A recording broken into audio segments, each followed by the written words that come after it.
everyone, I am Ayesha Siddika Mostarin. Quick question. Unilever reports that it has cut emissions from its own operation by around 70%.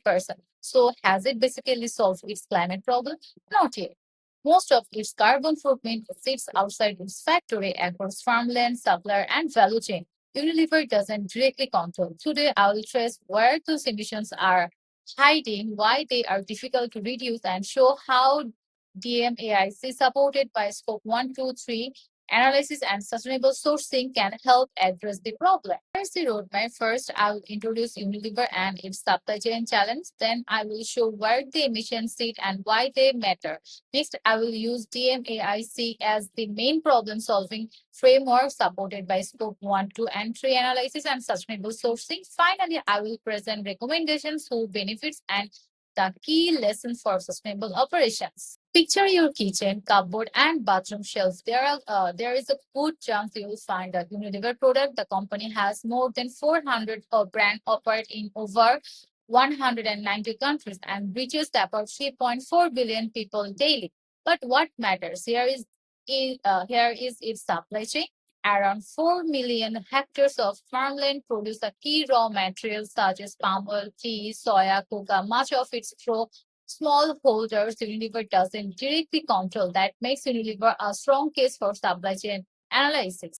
Here's the key challenge. The chart shows Unilever carbon footprint by scoping. Scoping 1 and 2 together make up the list 3%, while about 97% is scoping 3. Across the wider value chain of that footprint, 63% comes from raw material and packaging, and 44% of raw material emissions come from forest and land and agriculture. So the main problem is not inside Unilever's factory, it sits upstream, especially in agriculture sourcing.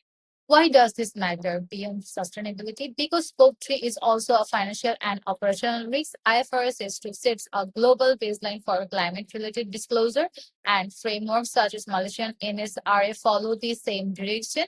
Investors also use this disclosure to judge how well a company manage its supply chain, and if sourcing is linked deforestation, Unilever can face reputation damage, regulatory pressure, and supply disruption. So, Scope 3 is not just an environmental issue, it's also a business risk.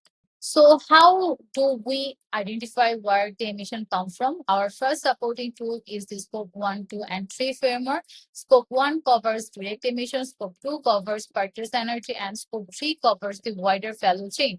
For Unilever, the key point is that almost the entire footprint appears in Scope 3. Applying this framework to Unilever, 44% of its raw material emission come from forest, land, and agriculture. But that is only a category, not yet the root cause. The deeper issue is land use changes and farming practicing across roughly 300 key supplier and thousands of smallholder farmers. At the same time, Unilever's Scope 1 and 2 emissions are already below 3% combined. So further factory efficiency alone will have limited impact. This shows that the real sustainability challenges sits outside Unilever's direction of direct operation. To reduce emission effectively, the company has to manage the wider supplier network, not just the factory. If the problem sits with the suppliers, then procurement becomes the key operational level. Our second supporting tool is sustainable sourcing and procurement. It influences who Unilever buys from and under the what condition. In practice, this means three things: verifying supplier before contracts are awarded, building supplier capability through better data, decarbonization support, and embedding sustainability criteria directly into purchasing decisions. In other words, sustainability shouldn't sit beside procurement as a separate program. It should become a part of how procurement itself works. Unilever is not starting from zero. Since 2021, its supplier climate program has worked with around 300 key suppliers covering roughly 44% of raw material Scope 3 emissions. In 2024, 97% of order volume for key combination commodities such as palm oil, tea, soya, and cocoa were reported as deforestation free. Unilever is also supporting regenerative agriculture across about 4 million hectares and using lower carbon materials such as aluminium. These are real interventions. The critical question is whether they are reaching enough supply and whether they are delivering measurable emissions reduction. Good intentions are not enough. We need a structured way to turn them into lasting improvement. That is where the main framework DMAIC comes in. DMAIC comes from Six Sigma and follows 5 steps. Define the problem, measure the current situation, analyze the root cause, improve by acting on the that causes, and control the results so that gains are maintained. Its value here is simple. It turns sustainability from a one-off initiative into a continuous management process. Before applying DMAIC, one clarification. Unilever doesn't necessarily describe its climate program using DMAIC. I'm using it as an analytical lens to organize its existing action and identify remaining gaps. In the defined stages, the problem is clear. Scope 3 domains, Unilever footprint, especially agriculture emission outside its direct control. The targets are to reduce Scope 3 energy and industrial emission by 42% and flag emission by 30.3% by 2030. In the measure stage, the 2021 baseline was 56 million tons of CO2 equivalent, which has fallen to 53 million tons. Unilever now also disclosed 6 of the 15 scope 3 categories separately.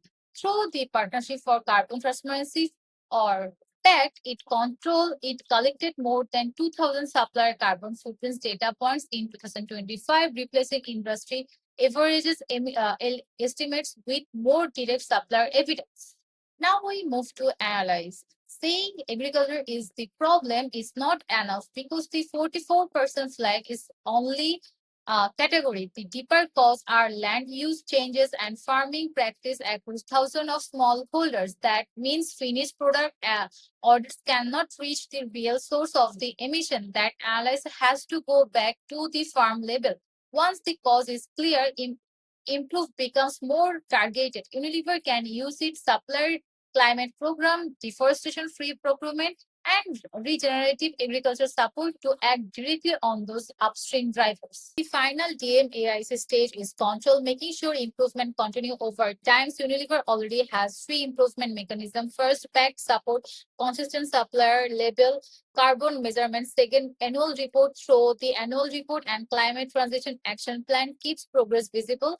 Third, ISSB aligned disclosure adds external scrutiny from investor and regulators were applicable, but control should measure outcomes, not just data collection. Supplier emission, flag emission, and farmer level indicators should be compared each year against clear baseline and targets that completes the DMAIC loop, define the problem, measure it, analyze the cause, improve the responses, and the control the result of results over time. My recommendations are threefold. First, move from measuring participation to measuring outcomes by tracking actual supplier emission reduction and changes in farmer income. Second, extend the supplier climate program beyond the top 300 suppliers with a lighter approach for smaller tier 2 and tier 3 farms and measure how much of scope 3 covered by real supplier data. Third, link procurement incentives to verify low carbon performance through better pricing or longer contracts. Ultimately, success should be judged by outcomes following supplier specific scope 3 emissions progress toward the 30.3% flag reduction target and measurable in economic improvement for participating farmers. The benefits go beyond emission reduction. Investors gain clearer climate disclosure and lower information certainty. In farmers and suppliers benefit from technical and financial support that can strengthen their livelihoods. Consumer gain more confidence from verified and traceable sourcing and environmentally lower deforestation and flag emission help protect the land and resource the supply chain depends on. So a strong supply chain creates value for multiple stakeholders, not just the company itself. To conclude, Unilever's biggest climate challenges is its largely outside its own operation across its wider supply chain. The scope 1, 2, and 3 framework identify where the emissions are concentrated. Sustainable sourcing provided the operational lever, and DMAIC structured the responses into continuous improvement process. The key lesson is that sustainability is not achieved through one policy or one target. It has to be measured, improved, and controlled over time, just like any other operational risk. These are the main sources used in the analysis. Thank you very much for your time and for staying with me throughout the presentation.